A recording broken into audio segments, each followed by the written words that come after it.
Hey friends, this is Bailey. This is the Bailey Grind, where we talk about books, mythology, writing, esoterica, whatever moves me really. You can't put me in a box, and that's so relevant for today's episode. I have... Okay, I've been on staycation. It's almost over. It's Saturday. I'm gonna get carried away, I know, with some project because I have just loved being on staycation, and I would love to be a housewife. I'm sorry, I would. I don't want to toil and work for people, and I just want to let my mind go to town and, you know, make my home so nice and garden and take care of beings, which is also relevant for today's video. I have had some revelations about the madwoman, and the madwoman is deeply personal for me, and we don't have to get into it today. I've definitely a few videos last year where I talked about it. I also just loved the madwoman when I was in high school, and it's funny to think about because how did I even comprehend how, I don't know, nuanced and complicated the idea of a madwoman is. So I'm reading a lot about madwomen because it's part of this writing project that I'm doing. But also, you're about to get so many recommendations for the fall of promoting books about the madwoman because it's such a large part of Gothic literature and also women's literature, which is interesting. But you'll probably hear about Jane Eyre and by Charlotte Bronte, and you'll probably hear about Charlotte Perkins Gilman, The Yellow Wallpaper. And I think that this is a good time to talk about the madwoman. And it's my belief, it's a working theory, that we're getting her completely wrong. We're so wrong. What I mean by that is, so often we read the madwoman trope as a woman descending into an internal chaos because of the confines of society. There's always like a feminist lens to this.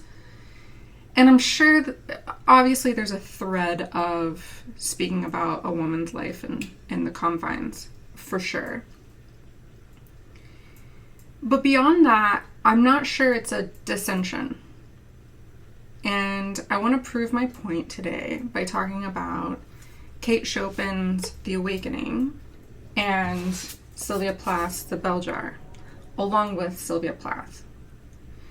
So I'm going to have spoilers. If you've never read either of them, then you might want to click off. If you, I don't know, are okay with the spoilers, then stay here. But that's your fair warning. This was my fourth reread of The Awakening. It was first published in 1899, and God, I love this edition. It's the Reinhardt editions, although it was kind of annoying to hold because The Awakening was at the last short story. But Kate Chopin had kind of like a traumatic childhood, and this is what's also interesting, is that most of the female writers who write about madwomen have lost a parent before the age of 10. And so there's this like hunger that comes along with understanding mortality, which is that's a whole other thing we won't get into. But beyond that, Kate Chopin also had like six or more children, and her husband passed away as well. And she was part of this like upper class group. She was part of an upper class in, I believe, New Orleans, the South. So The Awakening is about a woman named Edna Pontellier, who is married to a Mr. Pontellier, and they have 2 sons. And this starts off with them summering. I don't necessarily know where it's like an island, and they have a small house with a few other people that have small houses. It's like a kind of like a resort type area along the beach. And Edna is making friends with a man named Robert, who's younger than her. And you can tell that he's really interested in her. He's kind of like falling in love. He's like a little puppy dog. And at the same time, Mr. Pontellier is going to the club a lot, and the kids are being watched by nannies. So Edna she's able to kind of do what she wants while summering. And she lays in the hammock a lot, and she hangs out with Robert and just talks a lot on the front porch. Okay, sorry, my brain is just tabs. Just like computer tabs, and sometimes it's hard for me to figure out which one to click on first. There's a few themes that I've noticed upon my fourth reread. And that's because, when you're first reading The Awakening, either in school or outside of school, it's kind of advertised by academia and booktube as the story of a madwoman descending. And that's just not right.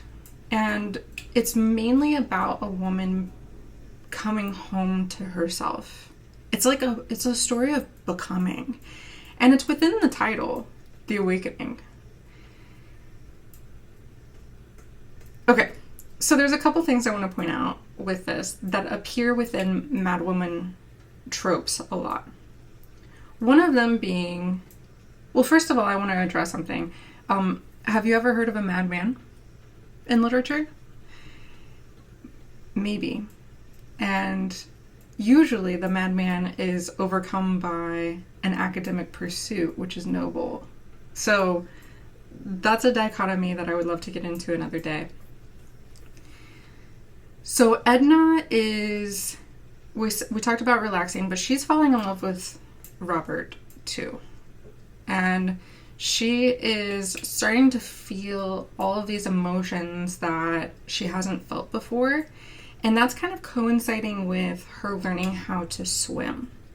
So she learns how to swim, and she swims out into the middle of the ocean, and just a rush, just like an existential rush of emotions overcomes her.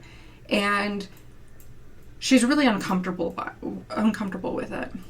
I think a lot of people read that scene as her realizing how depressed she is, but it's actually, to me, it's actually her feeling all the emotions that she's never felt, especially because water, spiritually, esoterica, has always been about the emotional body. Like if you read tarot cards, that's what that suit is all about.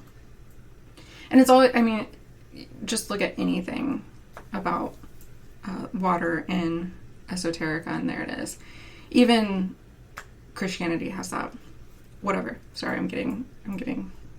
So that is happening at the same time as there's a pianist within this resort, visiting this resort town area, and she plays music for their dinner gatherings, but she only wants to play for Edna because Edna's really the only one who gets it. And so these scenes in which Edna is listening to the piano, she's just overtaken with emotions. And that's because she's feeling so deeply, and nobody else around her is. So this realization that she's the only one that's feeling the depths and the fullness of life is causing her to separate herself from society. And so this is her hermit mode, which you see a lot within madwomen, is that they're often in the wild, or they're hermits, or they're in the attics. So Morgan Le Fay, Circe are great examples of this. We could also talk about shapeshifters some other day. And what's happening is that she just can no longer relate to them. She would rather be in her home painting and, having these deep conversations with Robert than put on these airs. And that's immediately what makes Mr. Pontellier go to the doctor and ask the doctor for help, because something must be wrong with Edna. And we see this in daily life too. Something must be wrong with the person who doesn't want to be on social media, who doesn't want to be on dating apps, who doesn't want to go to the bars. Like, something must be wrong with that person if they are okay with being by themselves. I've even received that a lot. Like, I don't waste my time with relationships, like romantic relationships, unless I know that they're going to be long term, and most of them are not. So I've never really had a long-term relationship, which to some people looks really, really bad. But on the flip side, I'm not going to confine myself to something that's mediocre. I'd rather be alone than that. Totally relevant, because Edna's experiencing this revelation, and it's not that she doesn't want to be married. That's another thing that people are getting wrong, is because I think that if Robert proposed to her, she would marry him. It's that she chose the wrong person. He doesn't understand her. They have completely different... He's about the ego. He's about what's being seen. She's about soul, this deep feeling. And this is also another point, is that the madwoman is often wanting to ingest more food, literally.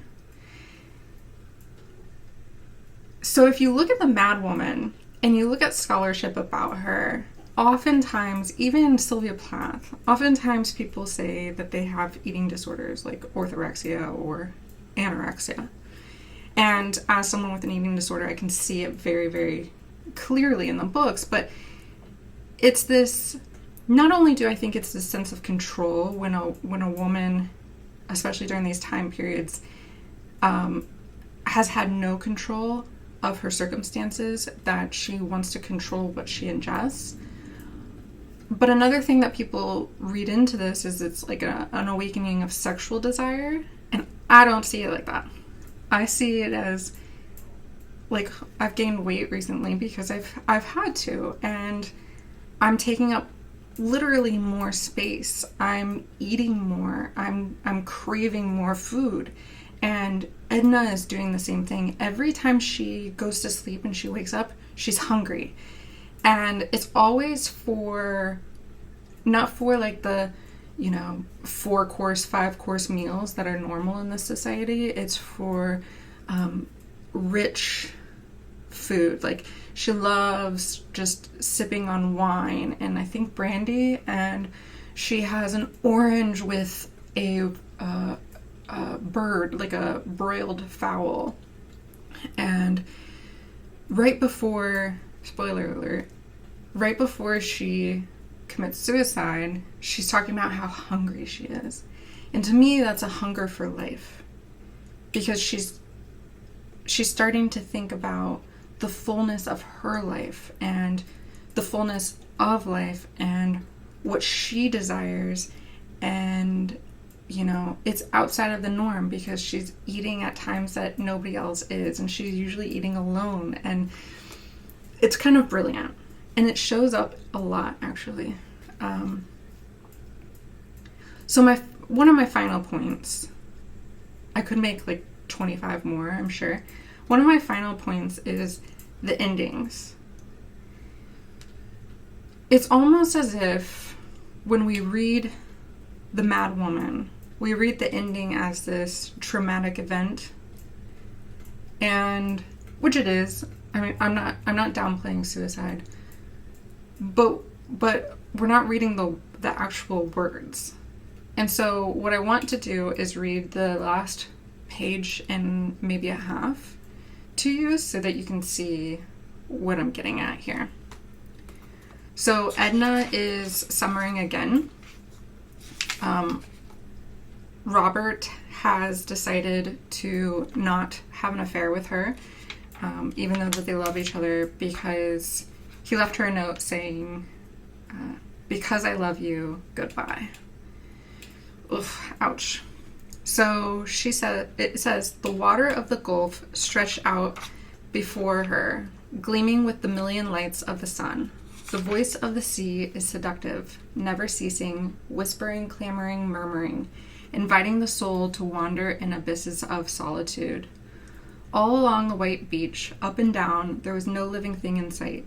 A bird with a broken wing was beating the air above, reeling, fluttering, circling disabled down to the water. Edna had found her old bathing suit still hanging, faded upon its accustomed peg. She put it on, leaving her clothing in the bathhouse. But when she was there, beside the sea, absolutely alone, she cast the unpleasant, pricking garments from her, and for the first time in her life, she stood naked in the open air, at the mercy of the sun, the breeze that beat upon her, and the waves that invited her. How strange and awful it seemed to stand naked under the sky. How delicious! She felt like some newborn creature opening its eyes in a familiar world that it had never known. The foamy wavelets curled up her white feet and coiled like serpents upon her ankles. She walked out. The water was chill, but she walked on. The water was deep, but she lifted her white body and reached out with long, sweeping strokes. The touch of the sea is sensuous, enfolding the body in its soft, close embrace. She went on and on. She remembered the night she swam far out and recalled the terror that seized her at the fear of being unable to regain the shore. She did not look back now. She went on and on, thinking of the blue grass meadow that she had traversed when she was a little child, believing that it had no beginning and no end. Her arms and legs were growing tired. She thought of Léonce and the children. They were a part of her life, but they need not have thought they would possess her body and soul. How Mademoiselle Reisz would have laughed, perhaps sneered if she knew. And you call yourself an artist? What pretensions, madame! The artist must possess the courageous soul that dares and defies. Exhaustion was pressing upon her and overpowering her. Goodbye because I love you, quote unquote. He did not know. He did not understand. He would never understand. Perhaps Dr. Mandelet would have understood if she had seen him, but it was too late. The shore was far behind her, and her strength was gone. She looked into the distance, and the old terror flamed up for an instant, then sank again. Edna heard her father's voice and her sister Margaret's. She heard the barking of an old dog that was chained to the sycamore tree. The spurs of the cavalry officer charged as he walked across the porch, or clanged as he walked across the porch. There was the hum of bees, and the musky odor of pinks filled the air. And that's how it ends. So you'll notice there that she's naked in the late 1800s at the beach, which is unheard of. It's her first time being naked. She's like a newborn. She feels how delicious the sun is. Her new life is amazing. And then when she goes out into the ocean, she's coming home. You know, the cavalry officer is her father. And she's remembering the fields that she played in. She's coming home. She's coming back to herself. And so that's the awakening. That's not a descension into chaos. So another example of this being the bell jar. Sylvia Plath is someone I talk about all the time on this channel. And that's because she is like a guide for me in so many ways. When I was in a bad place, we'll say, I won't get into it today, I revisited Sylvia Plath. I went on a Sylvia Plath bender, and I reserved 8 boxes from her estate here at IU at the Lilly Library. And I got to see a completely different side of Sylvia Plath that I had never seen before. I was on the verge, but it was just a theory. Then when I was there, I was faced with all of these photographs of Sylvia Plath that nobody had ever seen, unless they reserve these boxes. They're not published, I should say. And Sylvia Plath is beaming. She is like the sun in all of these photos, next to all of these people. And her letters to her mom are so full of life. And I had already felt this way when reading her journals. Like, she is just so hungry for life. And it comes up in the bell jar, one of the famous quotes about the fig tree that everyone knows about or reads. It's just one of the moments in which you get this this taste of her hunger for life. I think it's sad that, I mean, we talk about Sylvia Plath as a madwoman herself. And then also, because the bell jar is part autobiographical, we've mixed her in with Esther Greenwood, the main character, who is also a madwoman, quote unquote. And I think it's sad that we hold on so tightly to Sylvia Plath's death that we forget to see her life. The same thing happens with her marriage to Ted Hughes.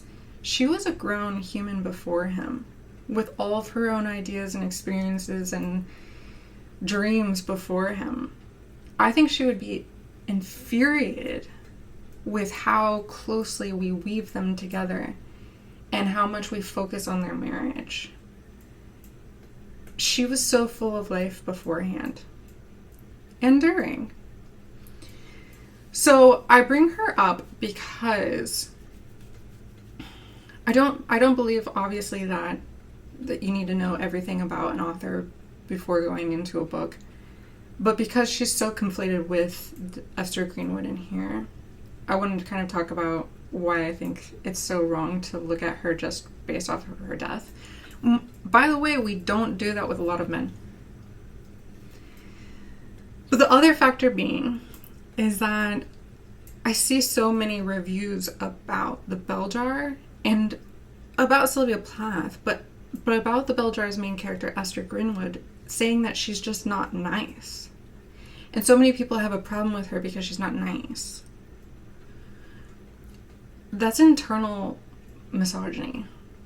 And I mean, there's really good points about, you know, during that time period, people were racist. She's racist. She says racist things. That's different. This idea that a woman has to be nice, we should really probably think about. Esther isn't nice. Sylvia Plath wasn't nice. Sylvia Plath did not have many close friends, and the ones that she had described her as intense and erratic. She was human. And she also felt mortality and life very fully and deeply. So, if you don't know, The Bell Jar is about Esther Greenwood, who is growing up in the 50s. She goes off to a school in which she's learning about like fashion and journalism, and her goal is to be a writer.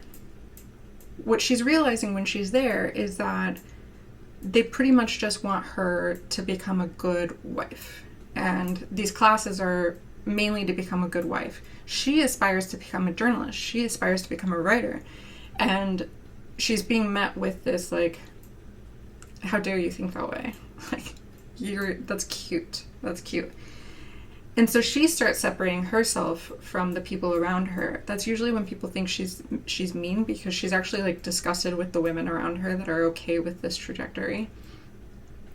And she has such a hunger for this life full of dream. Like, she has so many dreams that when she doesn't get into this like writing retreat or writing course that she applied to, she completely sinks.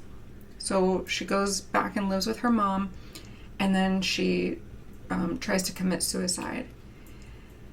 And then when she's speaking to a therapist about, you know, her desires, he doesn't understand. He comments that all of the girls that she went to school with are really pretty and that they'd make great wives and yada yada. That nobody understands her hunger for life.